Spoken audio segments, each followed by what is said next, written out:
আসসালামু আলাইকুম। সুমিতা কিচেনে আপনাদের সকলকে স্বাগত জানাই। আশা করি আপনারা ভালো আছেন। আলহামদুলিল্লাহ আমিও খুব ভালো আছি। তো এখানে আমি মুরগির ছাল ও ট্যাং নিয়েছি, পেঁয়াজ কুচি নিয়েছি, লঙ্কা কুচি, আলুগুলো ভালো করে ভেজে নিয়েছি, ধনেপাতা কুচি নিয়েছি।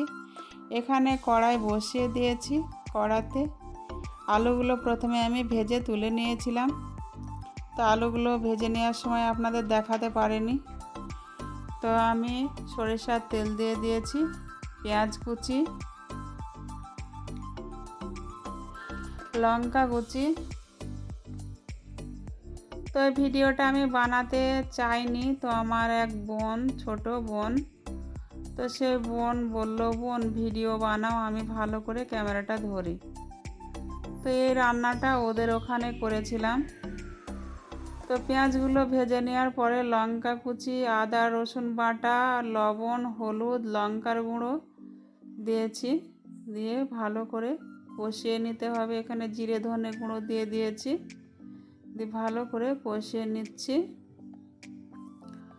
তো বাচ্চা মেয়ে তো ভিডিও করতে খুব ইচ্ছা করছিল, ওই জন্য ও ক্যামেরা ধরার জন্য খুব আগ্রহ হয়ে বসেছিল। তো আমি ভাবলাম যে এত ওর ইচ্ছা ক্যামেরাটা ধরার, বোন আমাদের এখানে একটা ভিডিও করো, তা আমি তাই রাজি হলাম। তো যেহেতু বাচ্চা মেয়ে ভালো করে ক্যামেরাটা ধরতে পারেনি, ওই জন্য ভিডিওটা ভালো করতে পারেনি কো।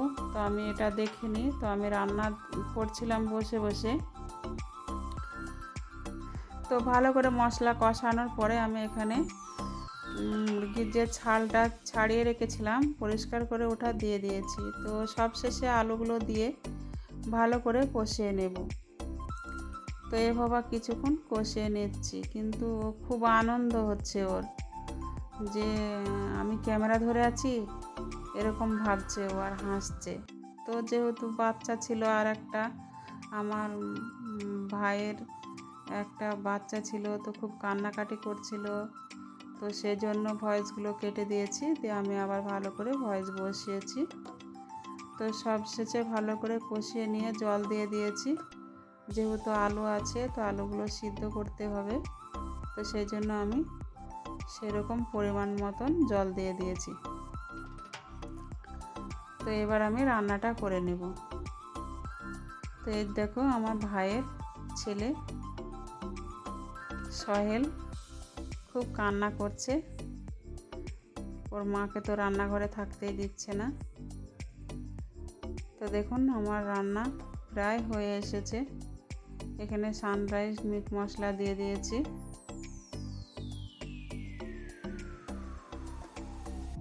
তো মুরগির ছাল খেতে কার কার ভালো লাগে অবশ্যই কমেন্টে জানাবেন। আমার তো খুবই ভালো লাগে খেতে।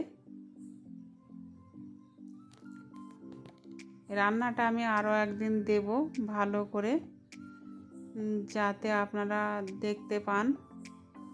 তো আমি এখানে ধনেপাতা কুচি দিয়ে দিয়েছি, ছিল না অল্পই ছিল, তো সেটুকুনি দিয়ে দিয়েছি। আর পরিষ্কার করা সব A to Z আমি একটা ভিডিও বানাবো মুরগির ছালের। তো আমি এখানে এলাচ গুঁড়ো দিয়ে দিয়েছি, হিমানদস্তি থেঁতো করে দিয়ে দিয়েছি। তো দেখুন কত সুন্দর হয়েছে রান্নাটা, লোভনীয়। তো আমার এই ভিডিওটা যদি ভালো লেগে থাকে লাইক কমেন্ট শেয়ার সাবস্ক্রাইব করবেন। কালকে দেখা হবে আবার নতুন কোনো ভিডিওর সঙ্গে। ততক্ষণ সুস্থ থাকুন, ভালো থাকুন, খোদা হাফেজ।